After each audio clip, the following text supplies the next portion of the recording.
Okay, 10.5, effects of changing dimensions proportionally. We are on page 710. 710. So let's go and jump right into example number one. Example number one, effects of changing one dimension. Describe the effect of each change on the area of the given figure. So on A, we have a parallelogram where the height of the parallelogram is doubled. The current height is what? Example 1, A. What's the current height? The current height is 9, isn't it? Is it not 9? Right? And 12 is the base. So making the area currently right now is 9 times 12. Okay. But if I doubled the height, what do you think is going to happen to the area? What's my new height? So it'll be 18, wouldn't it be? Because it used to be 9, now it's 18 times 12. So basically you're doubling it, right? When you double this guy, you end up doubling the area. Okay? All right. B, base length of the triangle with vertices A, B, and C is multiplied by 1/2. So you take the base length, so you have the area of the triangle is the base times the height divided by 2. The current base is what? The current base is 5, if you look at that diagram there. The height is 4, so currently you have this guy, right? The new area is going to work with 1/2 of the base. The base used to be 5, so now it's 2.5 times 4 divided by 2. This would 10, this would be 5. So obviously when you have the base, you're going to have the area.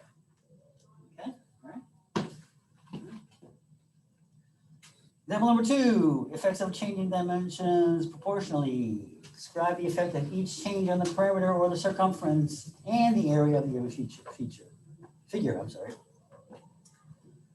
A, the base and height of a rectangle with base 8, height 3 are both multiplied by 5. Okay, so in this one, I have a rectangle with a base of 8. And the height of 3, is it?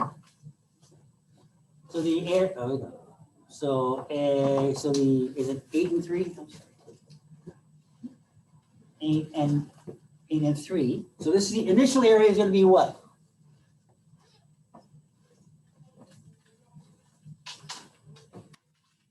Pat, what's the initial area? What's the area of a rectangle? Yeah, so it's going to be 8 times 3, correct? Yeah. All right. And the perimeter? Well, the perimeter would be 3, 3, 8, 8, right? So it would be 22. And there's no circumference here. Okay, so we'll just do those two. So the new one, you're going to go multiply both by 5. So it's going to be 15 and 15. We're going to have 40 times 40, right? So the new area is going to be what? So this was 24. This guy was 22. So the new area is going to be 15 times 40. And the new perimeter is going to be 80 plus 30, 110. So this is going to be 600. So from here to here, I grew 25 times, right? Because I multiplied this guy by 5 and this guy by 5, right? Which makes sense. Okay, so it's 5, so you would get 25 times whatever you had here. The perimeter, I started with 22, I went to 110, so I multiplied that by 5, right? But I multiplied everything by 5. So it makes sense that the perimeter, the new perimeter, would be 5 times the old one. Okay? B, B, the radius of circle A, and the circle A had a radius of 9. So with a circle radius of 9, what is the area? Carter. It would be 81 pi. 81 pi, thank you. Good. What would be the circumference?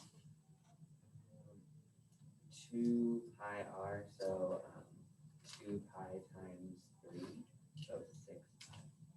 2 pi times 9, right? Oh yeah. Yeah, 2 pi times 9, no, so it's an 18 pi, right? And so that's the circumference. Is there anything else we need to talk about? Okay, where these two are what we're talking about. So now, then we're going to take multiply the radius by 1/3. So the new radius is going to be what? 9 times 1/3 is 3. So the area is going to be 3 squared pi. And the new circumference is going to be 2 pi r. So 2 pi times 3, 6 pi. So when I divide the radius by 1/3, or divide it by 3, I end up getting 1/9 of my original area, which makes sense because it is dependent, because the area, again, is pi r squared. So when you take that and do it 1/3, right, today, if you take r by 1/3, the area would be 1/9. Okay. Circumference goes from 18 pi to 6 pi, so it diminished or reduced by 1/3. Okay, all right. Okay, so that's example number 3, a square. So, okay, there's a little box there in the middle, a little lower portion of 7-Eleven. Go ahead and read that, see if that makes sense to you.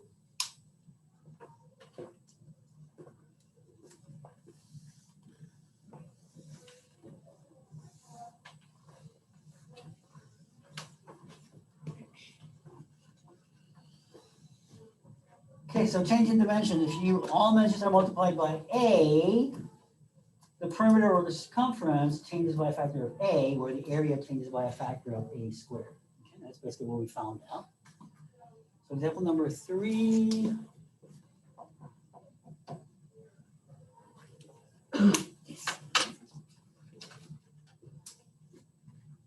A square has a side length of 5. If the area is tripled, what happens to the side length? So I have a square that a side is 5 by 5. So the area of this is going to be 25. And what did I do? I tripled the area. So the new area is going to be 75, right? 75 times 3. 25 times 3 is 75. Okay, and I want to know what the new side length is going to be. So I have a new square, which sides of, I don't know, we'll call this L, right? So the area is going to be 75 though. So L squared is 75. Which means that L, if I solve this, is going to be square root of 75, correct? Since L squared was 75, right? So this is going to be equal to 5 squared 3, right? 75 is 25 times 3. Square root of 25 is 5. That's your new length. Yes, that's good. B, circle has a radius of 6. If the area is doubled, what happens to the circumference? Okay, so I had initially a circle with a radius of 6.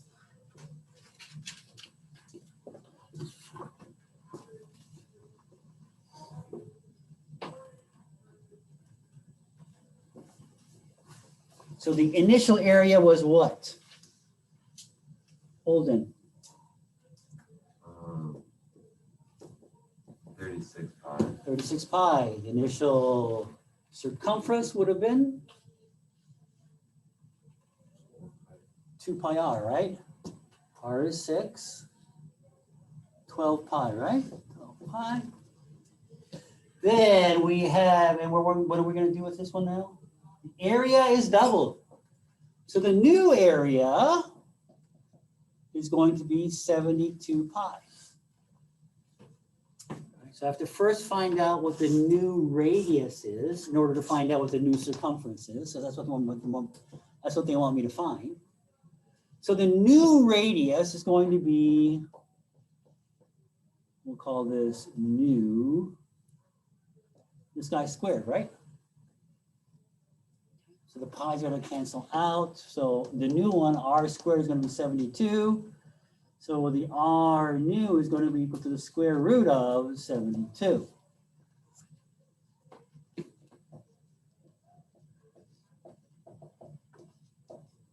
Six root 2. 6 root 2 is your new radius. Therefore, your new circumference is going to be 2 pi r, whatever mu was, and that was this guy right here. 2 pi times 6 root 2, 12 root 2 pi. And the book was not nice enough to calculate for that, calculate what that was, but that's what it was. Okay. Example number 4. This is one of those classic examples that we talk about in statistics when I teach statistics about how not to draw a graph or a bar graph or a chart, because this is one of those examples that clearly distorts the data. Okay, in 2000, DVD shipments had 182 million. 2001 is 364 and 685 in 2002.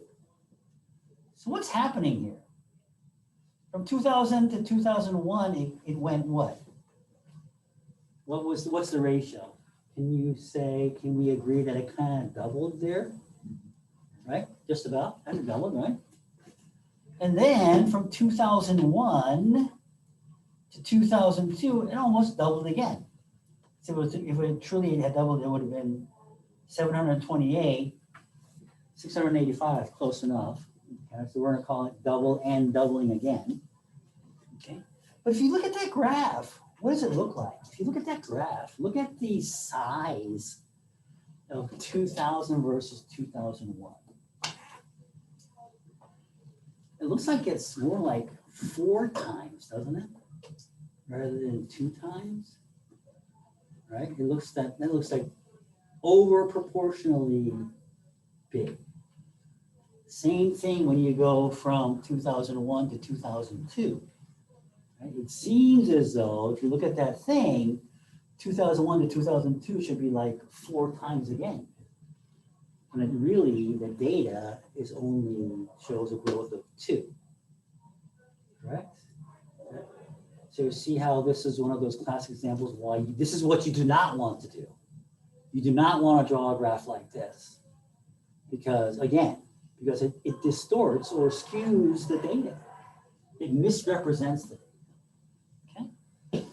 All right. So that's exactly what they're talking about in that example. Okay? And that's it. We're done.